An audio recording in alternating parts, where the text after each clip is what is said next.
to this interview series. My name is Christina Theodoraki. I'm editor of Small Business Economics and Entrepreneurship Journal. And I have the great honor to interview today Donald Kuratko, or also known as Dr. K, from Kelley School of Business, Indiana University, Bloomington. So first of all, Donald Kuratko, so Dr. K, is considered as a prominent scholar and international thought leader in the field of entrepreneurship.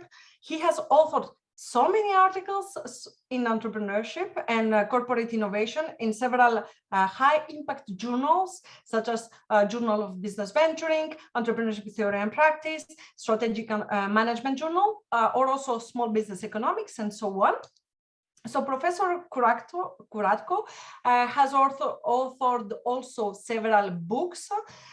He's also been a consultant of corporate entrepreneurship in several, has been identified as honored from his peers in Entrepreneurship magazine as the top entrepreneurship professors in the US. And also he is in the list top 20 entrepreneurship scholars in all over the world. He has also received several awards. He has received the Entrepreneurial Advocacy Award from the US Association of Small Business and Entrepreneurship and the National Academy of Management Entrepreneurship Advocate Award for his contribution to the development and advancement of the discipline of entrepreneurship. Dr. K has also been the recipient of the RIATA Distinguished Entrepreneurship Scholar Award. He has been the inaugural recipient of the Carl Wesper Entrepreneurship Peer Award for his career and dedication to developing the field of entrepreneurship. And also he has received the National Academy of Management Entrepreneurship Mentor Awards. So we are excited to have him with us today. Welcome, Dr. Kuratko, Dr. K. Thank you for joining us for this interview series, and also thank you for accepting to share with us your insights on entrepreneurship. Thank you, Christina. Thanks for a wonderful introduction. I really appreciate that, and I'm honored to be here and share some thoughts with you. We are very, very excited to have you with us. So Dr. K is going to give us more insight on his article published in Small Business Economics in July 2021. The article is published in open access. The title is The Future of Entrepreneurship, the Few or the Many. So this article is co-authored with David Audretsch from also Indiana University in Bloomington. And actually starting our first question is like, can you tell us more? What is the article about, or what is the future of entrepreneurship? Sure. The article itself, what we talk about in there is, that's why we termed it the few or the many. We were trying to look at the field of entrepreneurship today and take a good long look at where do we stand both from the research side of things as well as the practitioner side. And what we see happening is, especially coming out of Silicon Valley here in the US, a lot of these major tech firms are growing at exponential rates. And so, the terms that are being used in Silicon Valley are terms like unicorns, which means they're valued over $1 billion US, or decacorn, which is you're valued at over $10 billion US. And so with these high valuations, we start to see these firms, and ironically in 2021, in that 1 year, there were 700 ventures that were valued at $1 billion or more, in other words, unicorns, and there were at least 30 that had achieved the decacorn status. So on one hand, the growth of entrepreneurship of these types of firms was tremendous, but we started to see sort of a proliferation and sort of in the research area, people just focused with an obsession on these high growth firms. And yet, as David Audretsch and I talked about together, really the foundation of economies are small businesses, whether it's in the United States or Europe with the Mittelstand or wherever it's at. We're talking about really the heart and soul of entrepreneurship is really our smaller ventures, not just these giants. So we sat down to say, where are we going with all this? We use the term quo vadis in Latin, meaning where are we going? What is the way ahead? Are we really going to just see this continual proliferation of these large, fast growth firms at the expense of the smaller firms? Or are we going to really see sort of the pendulum swing back with a greater appreciation of the smaller firms? So in a nutshell, that's really what the article is attacking from different points of view and bring in different scholarship to talk about that. So that, again, in a brief, like I say, nutshell, gives you an idea of the thrust of the article. Great. You are also saying that we see that the field of entrepreneurship is emerging, it's changing. Right. You also seem to say that the society is changing, the enterprise is in changes, the focus is changes. What is your article? Why it is important? Why it is important now? What is the big message behind all that of entrepreneurship, or the societies related to entrepreneurship? Yeah, I think that's a great question. I think the purpose of the article, the big takeaway we were trying to get in there is that we've got to see a greater appreciation for the smaller ventures, the SMEs across the world. We recognize and we acknowledge in the article, we showed statistics that show that every economy is really built on the foundation of their smaller ventures, not just on these huge tech giants. And so the takeaway we wanted in the article was for people to realize that there has to be a portfolio approach. We're not saying that we should get rid of the unicorns and the decacorns and these gazelle fast-growing firms. We don't want to get rid of them. What we're saying is there's got to be a greater appreciation for the different types of firms, whether we're talking about survival firms or medium-sized growth firms or fast growth firms or whatever it may be. There, we actually show some categories of firms that we took from even some other research I've been involved in, where we show that it's the portfolio effect that makes an economy and a society great. It isn't focused just on one large growing segment. If you do that, you're going to lose your way. And so we were trying to actually present some prescriptions in the article at the very end to show the way forward. We believe that the way forward is to shed some light on these smaller firms. And what are some of the, as we said, some of the guidelines or these principles that we think are going to take us there? And there were a couple of things, if I may, I'll share with you a couple of things. One was we said there's a concept in the research that I've been involved in called entrepreneurial hustle. And really that deals with these urgent and unorthodox actions that entrepreneurs will take to find ways to get their venture to work. And what we're saying is we think we're going to see more entrepreneurs in these small firms do a lot more of the hustle to really get their firms to be more established. We also took a look at the idea of crowdfunding, which has grown worldwide now, and that really opens the door for a lot of the smaller firms to really get funding and get themselves more established. So we see crowdfunding as a guiding light forward. We also looked at research that's been done in accelerators and incubators of coaching entrepreneurs, so the coachability, if you will.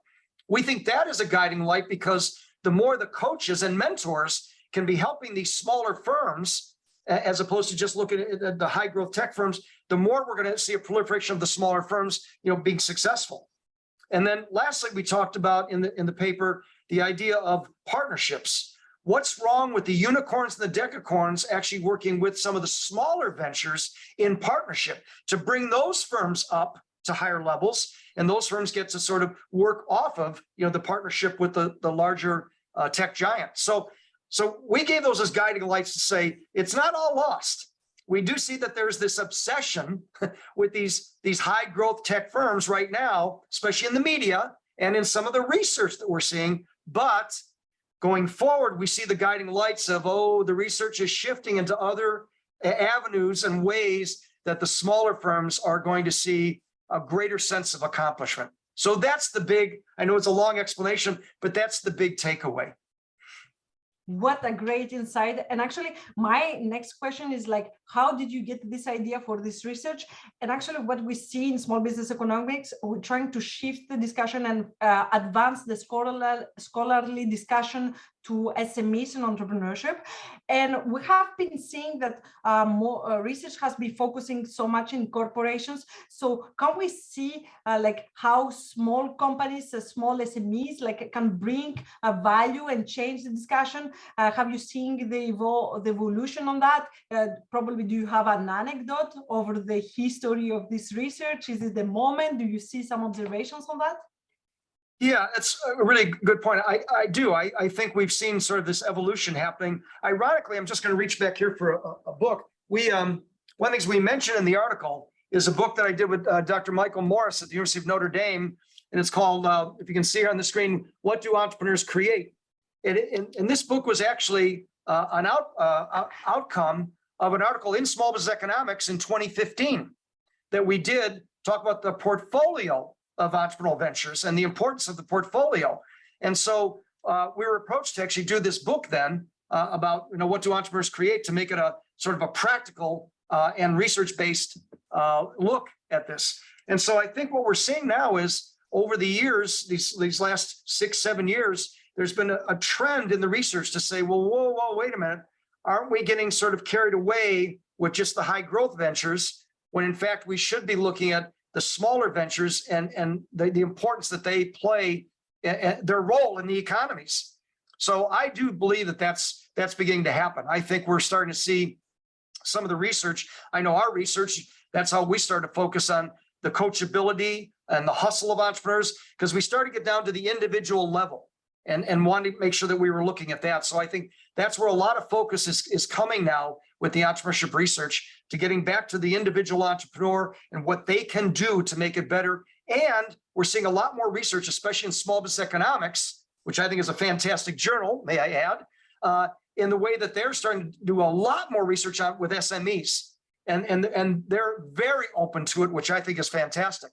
So that's why I think that journal is now, as you see, rising in its prestige, because it's getting greater notoriety and greater respectability because they're focusing on a lot of the SME work that's being done.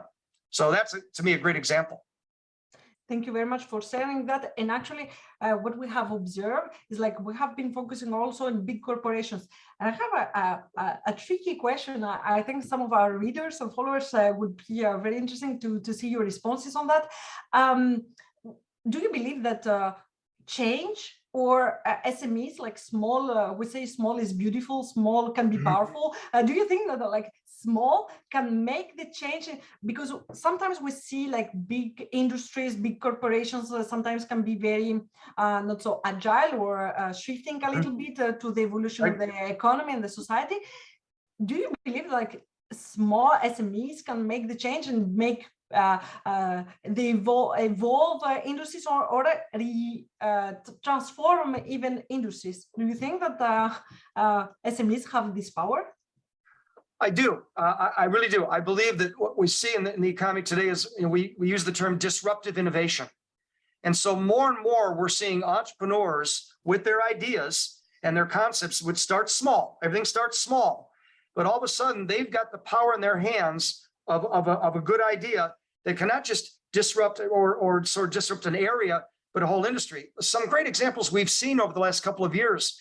I've often said to my own students, if you had come to me 15 years ago and said, I'm going to start a taxi company, but I'm not going to own any taxis, I would have said, well, how are you going to do that? And they'd say, well, I'm actually going to let other people use their personal cars.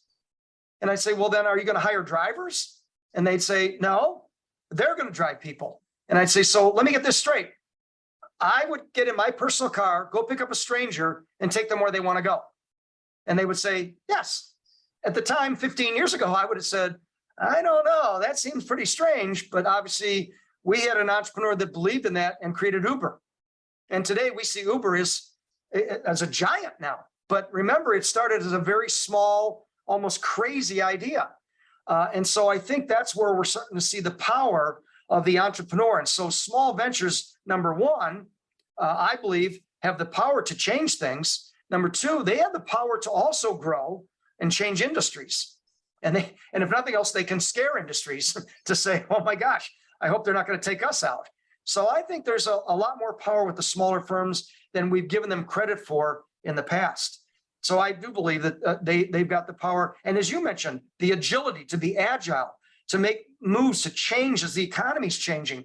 Big firms have a hard time with that. And I know because I've done research in corporate innovation.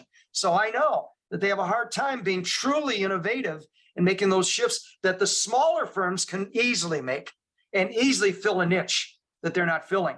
And so I think the more we turn to that, and embellish that and embrace that, the more we're going to see the power of the smaller firm truly coming back to be, as you mentioned, Christina, small is beautiful. And I think we need to get back to embrace that. Great. I have I would like to ask you a question, because our followers want to benefit from your experience, so long experience, the past, the present, and the future. Can you please tell us what was the challenges? What would you see in entrepreneurship research? What is heading? The challenges we had before, the challenges probably entrepreneurship scholars are heading today, and how do you see the reflections of entrepreneurship scholars are heading in the future? Yes, a very polite way, Christina, to say I'm getting old, since I've seen it all, which I have. I'm just kidding you, but I have. And so, in the early days when I really got into this area, I've often said it really wasn't a field of study or research. It was just something that people thought, why would you bother? Small businesses just sort of are out there and they just exist. And so, my answer to that was, well, if you don't research and teach something, then you're bound to keep making mistakes over and over, the same mistakes over and over again. So as the field in the early days, it had no respect, really. They felt like, what were you going to research? And so that was the big question in the very early days. But as we came along and as our journals started to pop up in the 1980s, so you see Small Biz Economics getting started. In the early days, there was only one journal.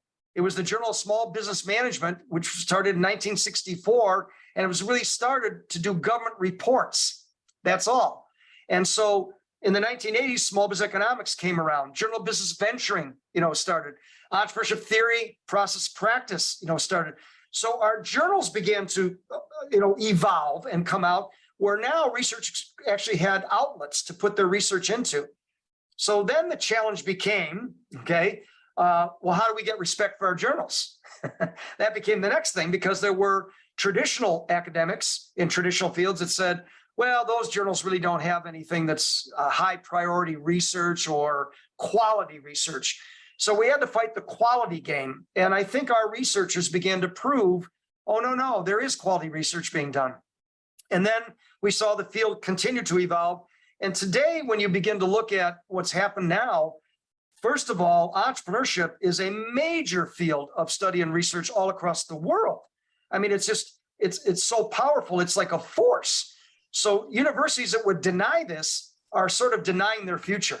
I will tell you that right now. And so to me, they're condemning themselves to obliteration eventually. I mean, because they're just going to go nowhere. That's how powerful entrepreneurship is.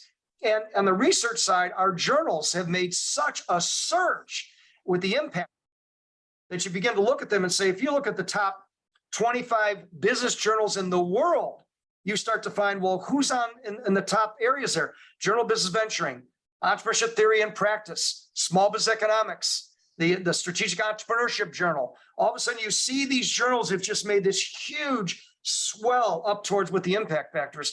So that's given it tremendous credibility to the research and to our outlets. So to me, going forward now, the future is, as I've often said, do we just ride on our laurels? Or do we, as researchers, continue to make things better, greater, and stronger? So to me, that's the challenge. I've often said, let's not sit back on our laurels. Take it from me as one of the early people that worked with some of the early pioneers. You don't want to disrespect all the work that's been done over the last 4 decades, 5 decades. You want to make sure that you're building for an even stronger future, stronger research, and stronger ways that we can have entrepreneurship dominate our business schools, as I believe that it should. So hope that helps. What a powerful advices. And actually, I would like to thank you, because you're raising the challenges you have been facing to build this field for us, for the next generations of entrepreneurship scholars. You have been showing how the journals have been emerging, the challenges they were facing, how they're trying to show that they have quality and legitimacy to research about entrepreneurship topics. So for me, I would like to thank you, because we now have this field to emerge. Can you give us now some advices? Because I feel that the next generations of entrepreneurship scholars how do you see will be our challenges? Any advices for us? How we can continue to develop this field for the next years? Yeah, I think well, one I'm sort of alluding to that is I said, don't take things for granted. Just because we're now legitimized as a discipline and we're powerful doesn't mean that everything's okay. There are still schools that still kind of look down upon it or consider it secondary. And so I think the new generation has got to keep pushing forward, sort of like I say, keep the faith, build on what's been done before, make your research, continue to research in the entrepreneurship journals, continue to show some of the great work that's being done. And now I'm seeing all kinds of different areas that our researchers are doing in small business economics, in ET&P, and Journal of Business Venturing, really some fascinating areas that I don't think other business fields have ever even thought about delving into. So to me, if we can keep our research exciting, we can keep it interesting, and also something else that's on the horizon now that I talk about a bit is make sure that we're also keeping in mind the practitioners. We want to make sure that our research has a message in some way to the actual practitioners. We don't want to be in an ivory tower that is speaking only to ourselves. We want to make sure that some of the research we're doing, and I'm not saying all of it, because some is basic research that has to stay in the academic domain, but some of that has to filter down to the practitioner. So they themselves see the value in what we and you as the next generation are producing in your research. And the more we can do that, the more powerful entrepreneurship is going to become. And guess what? The more, I think, respected our young scholars will be. So that's the best advice I would give going forward. Thank you very much. It's very powerful and very, very valuable. Can you tell us what is your passion today for entrepreneurship research? Is there a topic that you're so passionate about, or you're wanted to? Yeah. One of the topic that I'm on with one of our professors here, Dr. Greg Fisher, we developed a concept that I was alluding to, and it's in the article as well, entrepreneurial hustle. And in that hustle document, we published a major study in the Journal of Management Studies. And so that came out in 2020. And now we are doing empirical research. We're a big cross-national study we're looking at where we developed a scale that we can actually measure hustle. So hopefully this will all be coming out in the future next year or two. But it's something that I'm very passionate about because I think it ties into what this article in Small Business Economics was getting at that I mentioned about hustle being a guiding light. I think it is a guiding light for the future of where we're going with our smaller enterprises. So to me, it's an exciting topic, an exciting area to be looking into. And so that's kind of where I'm at right now with my research. Perfect.